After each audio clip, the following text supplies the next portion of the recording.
जय जगन्नाथ आपण मानक प्रज्योतिषवाल को स्वागत।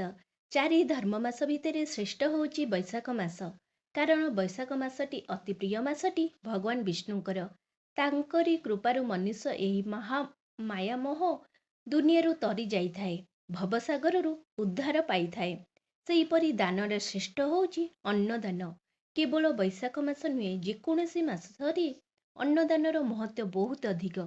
किंतु बैशाख मासरे अन्नदान कले से व्यक्तिर कूल उद्धार हुए, पितृपुरुष शांति हो जाइथांती, व्यक्ति मध्य वैकुंठपुर स्थान पाइथाए।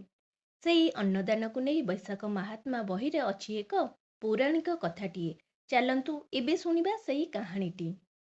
एक देश रे हरिशर्मा नामक एक कृपण व्यक्ति रहुथिला।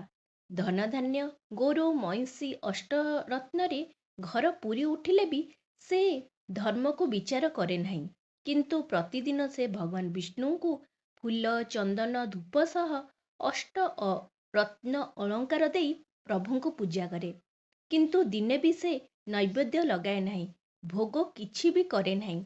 ता सहित तार कौनसी भोकिला ब्राह्मण ता सहित से कौनसी भोकिला ब्राह्मण अथवा गरीब लोक आसिले भी भिक मुठे दिए नहीं कि काहाको खाइबाको मुठे मध्य दिए नहीं, बरं सेमानंकु घरु मारी करी बाहर कर दिए। केवल एतिकी नुहे, ता सहित निज आत्मा को मारी निजे भी पेट पूरा खाए नहीं कि निजर घरर सदस्य कुटुंब मानंकु पेट पूरा खाइबाकू दिए नहीं। एहीपरि भाବରେ से निजर धन संचय करी रखिथाए। एमिति वर्ष वर्ष धरी चलिला। हरिशर्मा निजे न खाई धन संचय करने लगिला। शेषरे भोकरे हंतसत हेई क्लेश भोग करी सी तार मरण काल रे पहुँची गला आउ शेषरे मरीगला। हरिशर्मा मरीगला परे विष्णुपुर रे स्नान पाइला। सेठी जिबा परे ताकू उत्तम आसन रे बसिबाकू देले। बहुत अलंकार मान ता देहरे सजेई देले। चंदन फूल देई ताकू सजेई मध्य देले, किंतु खाइबाकू किछि देले नहीं। सामनारे अन्नर फलर भंडार लागिथिले भी से भोक आकुଳରେ रहुथाए। शेषरे गोटे दिन हरिशर्मा भोक शोषरे विकल हेई खाइबाकू मागिबारु गंधर्व कहिले, हे ब्राह्मण, तू पृथ्वी पृष्ठरे थिबा समय निजे केबे मन शांति करी खाई नाहु, ता सहित काहाकू केबे अन्नदान करी नाहु, ता व्यतीत प्रभुଙ୍କୁ केबे भोग लगाई नाहु। सेठी देइथिले एठी पाइथांतु, जेबे तू भिक्षा से देइथांतु सेठी एठी मागिबाकू तते पड़ी नथांता। केवल विष्णु पूजा करूथुलु बोली आज विष्णुपुर तू स्थान पाइचु, किंतु निष्ठुर एई पुर नहेले न पांती एठारे, नदेले एठी न पांती एठारे। धन संची लाभ कौन हैला? एबे भोक लागिले निज देहर मांस खा, शोष लागिले निज रक्त पी। एमिति किछि गंधर्वଙ୍କ ठारू शुणी हरिशर्मा का मन मौली पड़ीगला। एमिति किछि दिन सेई भोक शोष आतुଳରେ दिन बीती चलीथिला।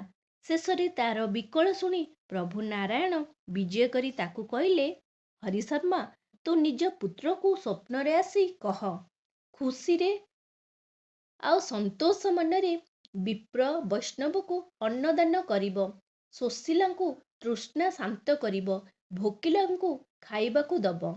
एमिति कले तू एठी खाइबाकू पाइबू। प्रभुंकर कथा शुणी हरिशर्मा निज पुत्र को स्वप्नेइले। एहीपरि स्वप्न देखी हरिशर्मार पुत्र अन्नदान संतोष मनरे करिबा परे हरिशर्मा को विष्णुपुर रे भोजन प्राप्त हैला। एबे आपण जानी पारथिबे अन्नदान कौन पाई एते महान।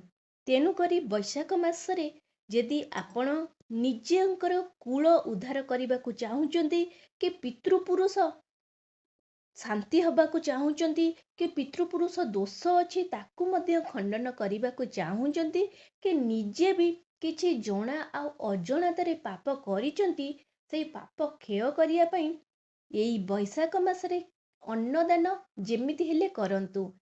कारण अन्नदान ठारू महान पुण्य आउ किछि नाही। आशा करछि एही कहानीटी आपण मानकु बहुत पसंद आस्तिबो। जदि आसीची ताहले एई चैनल को जल्दी करी ଲାଇକ୍ ସେୟାର ଆଣ୍ଡ ସବସ୍କ୍ରାଇବ୍ କରିଦିଅନ୍ତୁ। ନମସ୍କାର।